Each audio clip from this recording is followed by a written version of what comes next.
it's Abby, and today's video we're going to be doing part 2 of my Reading Around the World challenge. This is also part 2 of Canada. All of the books I'm going to be talking about today I got from the library, so I do not have the physical copies with me, but let's get started. First is British Columbia, and I read All the Quiet Places by Brian Thomas Isaac, and this follows a young boy named Eddie who's part of the Silks tribe.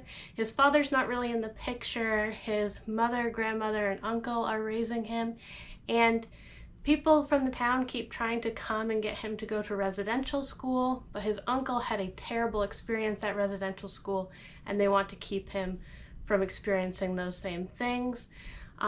There's other people who are in and out of the picture as the story goes on, including like an uncle figure and then his father and just different people.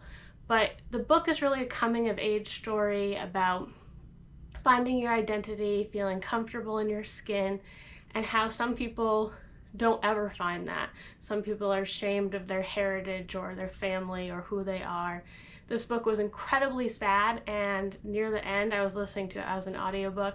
I actually had to speed it up a little bit because I just wanted to get through it because I was crying. And definitely check content warnings before reading it because it is not a pleasant book. But Isaac is just kind of sharing, it's a fictional story, but of things that he experienced within his community.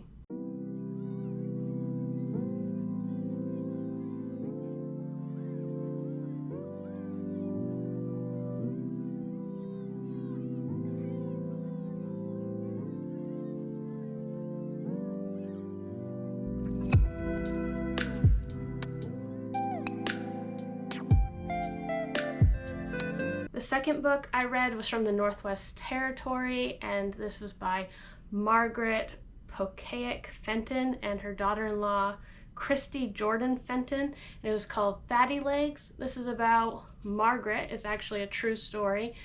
She really wanted to go to the residential school growing up. She begged her parents. Her mother was vehemently against it, but her dad kind of conceded after a while. All Margaret wanted to do is learn how to read, but when she gets to the school, everything's very regimented. They take away the stockings her mom bought her. They make the kids write letters, but the letters aren't genuine, things like that. And her and this nun really butt heads, up to the point where the nun gives her these red stockings to make fun of how big her legs are in comparison to the other girls' legs. And it's just a story of kind of what to do when you're up against something, right ways to fight back, etc. But this is a children's story, so it has illustrations. It is very simplified and just like a good introduction into what is like these kids going to the school, but is good for a young audience. It also has different words that kind of it defines them as it goes through, and pictures from her actual life included in there as well in the back. So it's all together her true history, but boiled down in a kid-sized version.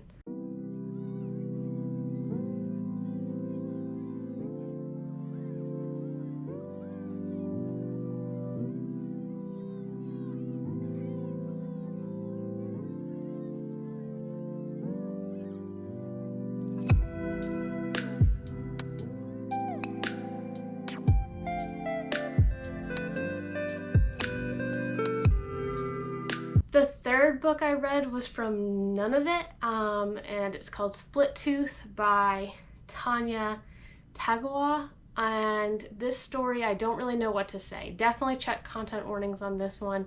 It's kind of like magical realism or mythic story, but it's also kind of based on her life. So it follows a young girl who's growing up in this town, and as she's growing up, just like her day-to-day experiences, at some point she becomes pregnant, and then it explores her experiences with pregnancy. But there's a lot of kind of myths of the fox and the aurora borealis and all this stuff in there, and the whole story is very dark. It's very short though, it's like 190 pages, so a quick read, page length wise. but it's just absolutely beautiful. And the author is actually Inuit throat singer, and this is just a very poetic story, but a unique look at things. So definitely check content warnings before reading it.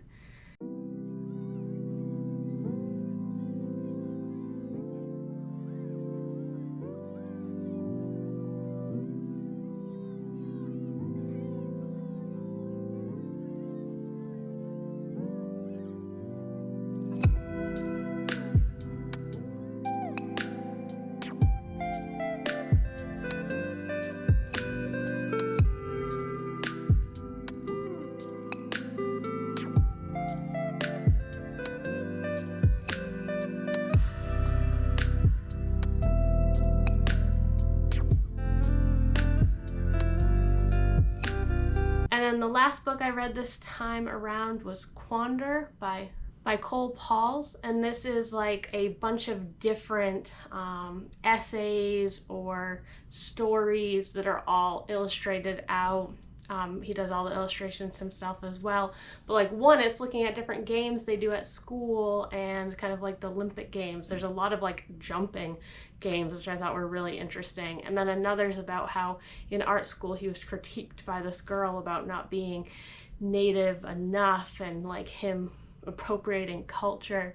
And another one about how he doesn't draw tattoos for people who are not part of the Tachon tribes or language, because that feels like that is a cultural appropriation, that those tattoos mean something to the people in those tribes. And even though he's pretty white presenting, his tribal heritage is very important to him, and he doesn't want to perpetuate people kind of taking his culture from him.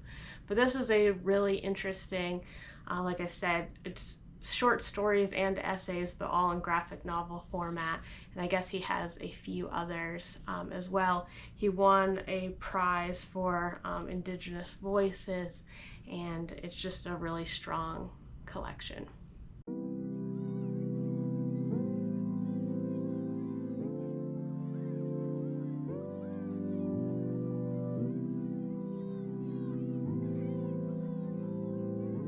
Probably my next video is going to stray away from Canada for a while because I'm having a little bit of difficulty getting a hold of the next books I need for the challenge. But tune in next time to see which countries I read from next. And also, if you have any book recommendations from your country or other books that you've read in a challenge similar than this, please let me know in the comments below.